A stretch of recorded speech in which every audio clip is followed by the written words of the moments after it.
Bismillah, Assalamu alaikum. Waxaan ka hadlaynaa maantay qaanuunka afraad ee derivative-ka. Qaanuunka afraad waxaa la yidhahdaa sum rule. Amaba sidaad magaciisa ka arki karto waa isku darka. Qaanuunka isku darka ayaa la yidhahdaa amaba kala jarka.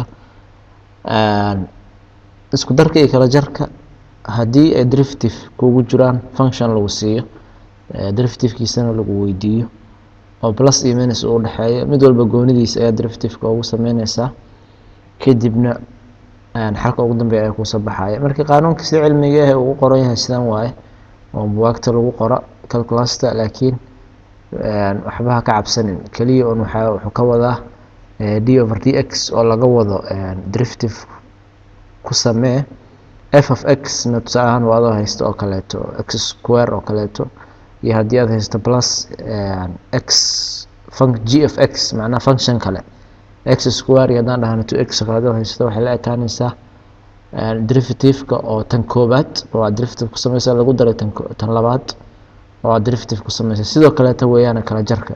Marka meeshan waxaan dhihi karnaa plus or minus.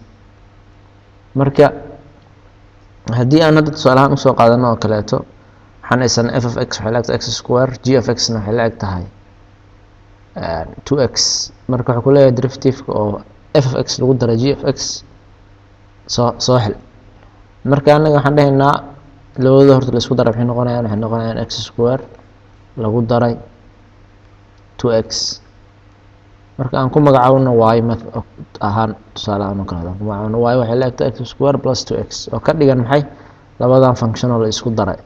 okay, kadib waxaan dhahaynaa dy over dx waxay la mid tahay mid walba goonidan derivative ku sameynayna, qaybtana derivative ku sameynayna, qaybtana derivative ku sameynayna. marka waxaan leenahay x square sida aan naqaano waxaan ku apply gareynaynaa ama waan ku sameynaynaa maxay power rule-ki ama qaanuunka jibaarka. labadan marka hore soo dejinaynaa, kadib waxaan ku dhufanaynaa x oo power-keedii hal laga jaray, labadii hal laga jaray lagu daraan leenahay qaybtaas kale derivative ku waxay noqonaysaa 2 lagu dhuftay x oo power-keeda hal baa u saarnaa, halka soo deji, kadibna halkii kor u saarnaa halka sii jar.